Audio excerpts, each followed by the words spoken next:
Halo semuanya, perkenalkan nama saya Meliana Trimesya Gersang dengan NPM 253510772. Di sini saya akan menjelaskan atau menganalisis tentang arsitektur von Neumann, yang dimana ini merupakan tugas dari mata kuliah organisasi dan arsitektur komputer. Apa sih yang dimaksud dengan arsitektur von Neumann?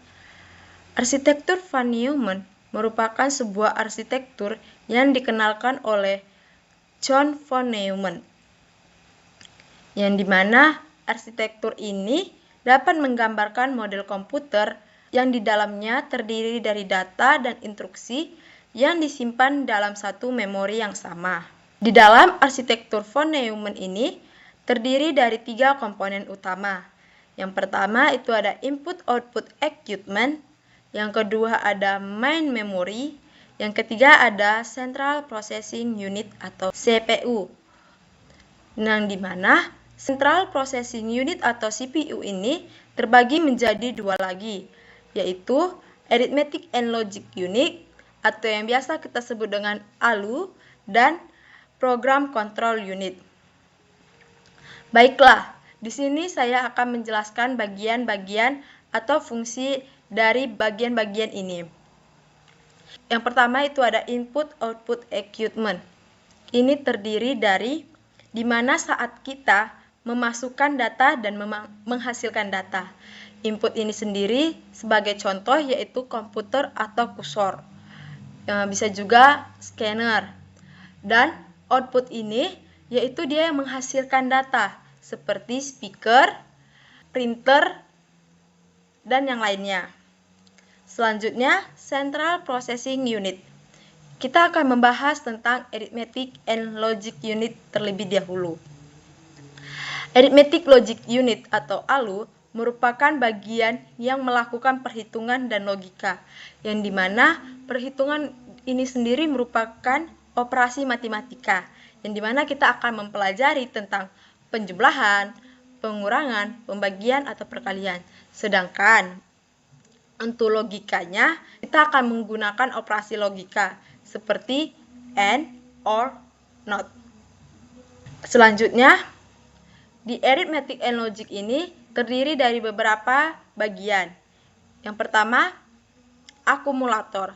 Akumulator di sini dia berfungsi untuk menyimpan hasil sementara. Selanjutnya, ada multiplier qubit atau MQ, digunakan untuk perkalian dan pembagian. Selanjutnya itu ada arithmetic and logic circuits, yaitu operasi perhitungan utama. Nah, di antara arithmetic and logic unit dan program control unit ada MBR. Apa sih guna MBR di tengah-tengah?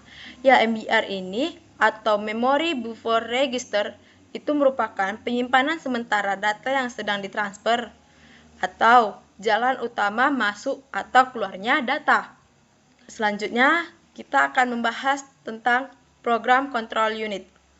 Program control unit ini merupakan suatu sistem yang mengatur semua aktivitas CPU, baik itu mengontrol jalannya program, perpindahan data, atau mengatur jalannya ALU atau Arithmetic and Logic Unit ini sendiri.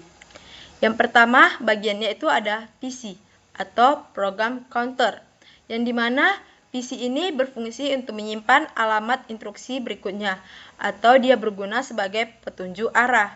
Yang kedua ada MIR atau Memory Address Register, yang mana dia berfungsi untuk menyimpan alamat data atau instruksi yang ingin kita ambil dari memori itu tersebut, atau biasa disebut dengan alamat tujuan.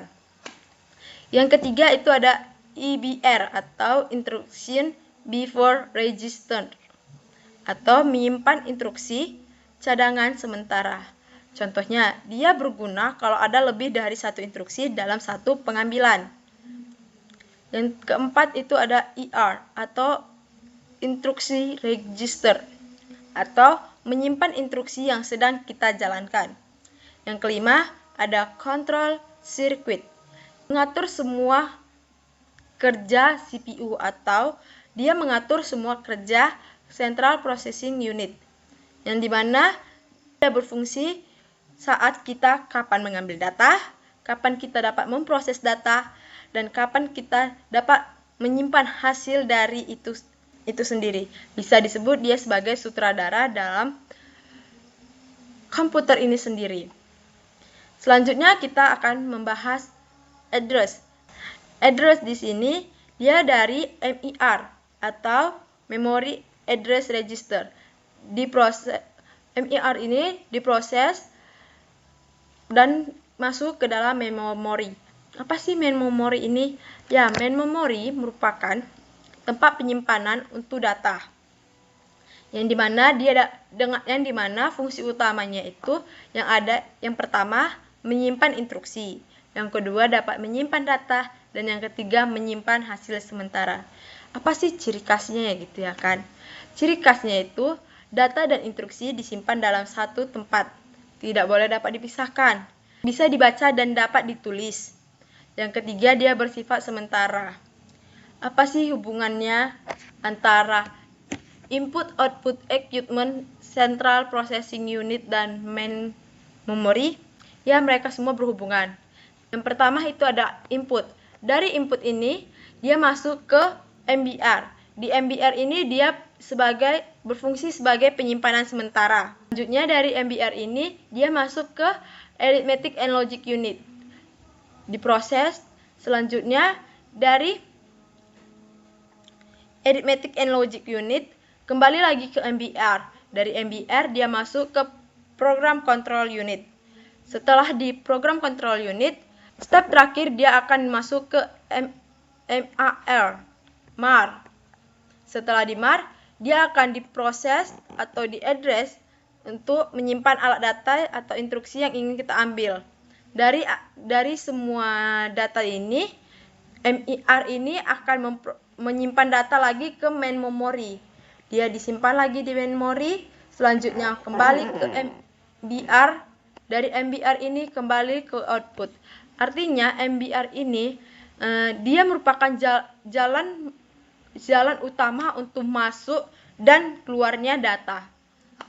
Sekian dari saya, terima kasih.